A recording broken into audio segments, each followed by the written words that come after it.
Okay, Elsa Silverman will be followed by Janice Ford. I'm not getting that. Okay. Janice Ford will be followed by Nancy Soren.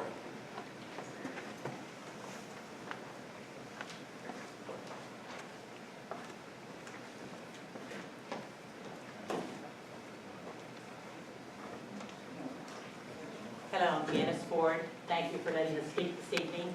I'm a longtime resident of Howard County. I have a GPS. I could find Montgomery County. It really isn't that hard to drive. Standing outside the Supreme Court last Tuesday, I was embarrassed as speaker after speaker at our rally mentioned that Maryland was one of, if not the most, gerrymandered states in the country. I'm a forever Democrat, that's never going to change, but this is an issue that continues to be a black eye on Maryland Democrats.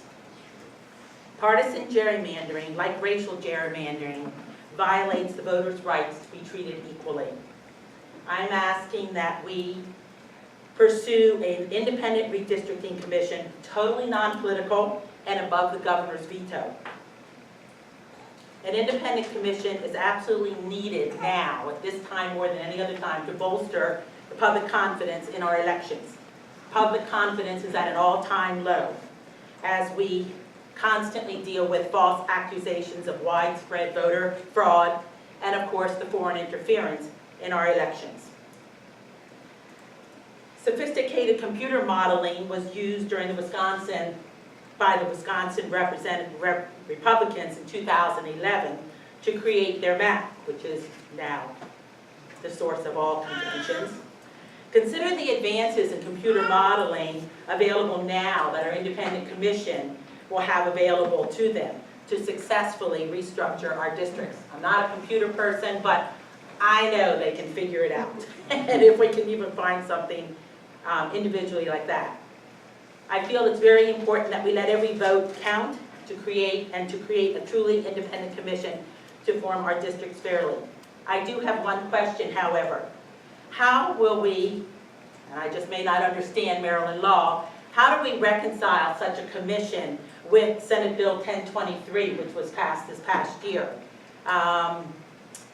I think I'm very unhappy with that bill. I felt as if it was just a way for the Democrats to say that they did something about redistricting, about gerrymandering, but we all know that it really does nothing at all. We're not going to sit down and wait until 2035 to see if 6 other states are doing something. So, how do we reconcile these two things? Can one supersede the other? That's a question I don't know the answer to. Thank you. Nancy Soren will be followed by Amy with no last name listed, who is the last person. Can I ask a quick question? So you're talking about SB 1023 that passed. Yes. Are you aware of the veto as well? Yeah, the governor vetoed. Yes, the governor did veto that, yes, but I mean, that's, Highly likely the Democrats will probably override that veto. yes, yeah, I mean, I just don't know So I how. wasn't sure what your concern was. Yes, Well, and since it will do nothing, it's kind of easy to harmonize anything with it. Well, that's what I'm It will kind just sit there, so anything else can be passed without contradiction. of. So I'm Nancy Soring, and I had not intended to testify tonight, but I couldn't resist taking the opportunity of speaking to a room full of redistricting reform people. First of all, I offer you some education. Tame the Gerrymander Coalition put together a one-page kind of, these are the highlights of what was in the recommendation of the committee, and we wholeheartedly supported those the last 2 legislative sessions. However, it does require legislation and a constitutional amendment to change how redistricting is done, which means to do that, we need public advocacy. The commissioners can put the best bill forward that you ever see, but unless the legislature is convinced to pass it, it's not going to happen. So therefore, I invite you to join the Tame the Gerrymander Coalition. Get one of these brochures, contact us, we will put you on the mailing list, and we will let you know what kind of opportunities there are for advocacy. I know that wasn't exactly the purpose of the hearing, but I could use this. Thank you. And Amy?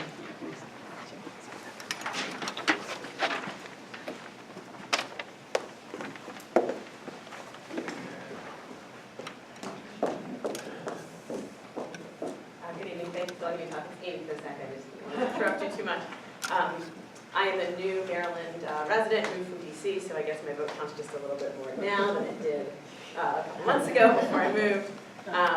And I just wanted to address the group as well. In the wake of the most recent election, I and some friends were concerned with the hyper-partisan direction that our country is going. And so I got some like-minded people together. We formed a very small and very in its infancy group, and we concluded as a group that one of the biggest causes of the partisan divide in our country is gerrymandering, districting, electoral reform. And so we've decided to make this our issue. Again, people who have day jobs, many other things that they do with their life, but we thought this was really important, and so here's my opportunity to participate in the process, and not just sort of talk about it with like-minded people. I had a few things I was going to say, but I think I will not say those, and just echo everything that Tori, is that your name, said. I thought, perhaps computers are the way to go. They can do it more fairly. You can't have any bias when it's computers. And you've opened my eyes, I think, a bit to the fact that any system can be rigged, and transparency is potentially the very best antidote to that. So I support that. I think that your thoughts were very well thought out, very well taken, and I strongly encourage the Commission to think about a greater period of time for openness, so that the tires can be kicked by regular citizens. The one other issue I would want to float, I think, this is a very good start. But I want to float just one other potential idea. It is, I think, beyond the scope of just changing the district lines, which can always sort of be gamed. But there are proposals, I believe there's a bill in the National House of Representatives on this, where rather than having to just draw our 8 districts in Maryland to be a certain way, districts would be larger, and rather than sending just 1 representative from a district, you send 4 representatives from a district, and allow voters to engage in ranked choice voting, where you know a candidate, you say this is my first choice, this is my second choice, this is my third choice, and the district will send 4 representatives, which allows voters to really have a true say every time an election comes up. Otherwise, you have a district, if you're one of the 49% that picks a candidate, you get 0 representation. Whereas in a multi-winner district that are larger, harder to game the lines, easier for everyone to have representation that fairly reflects what they think is important, and it gives you an opportunity to not just have to vote for one candidate, but to say, I prefer this candidate, my second choice would be this candidate, my first one doesn't win. So I just encourage Maryland to continue thinking about other ways of doing this. It's easy to think inside the box and just draw the lines differently. I think it's helpful to think outside the box and even more broader solutions to allow voters to have the most possible say. But I applaud this effort, and I applaud everybody in the room for caring about this really important issue. So thank you. Thank you. That brings us to the end of our list. On behalf of the Commission, let me thank all of you for some truly excellent testimonies. I told you Montgomery County was going to be good.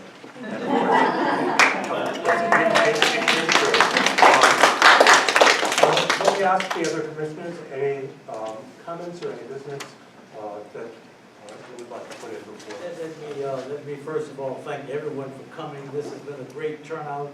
I learned a lot. I took good notes.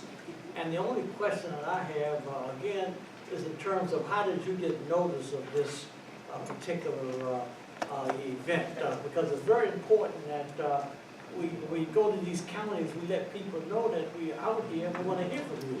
We were in Baltimore City a couple of weeks ago, and I didn't see probably 3 residents from Baltimore City. I mean, it was that bad. So I want to know, what is the medium that... Facebook. Facebook. Okay, social media. By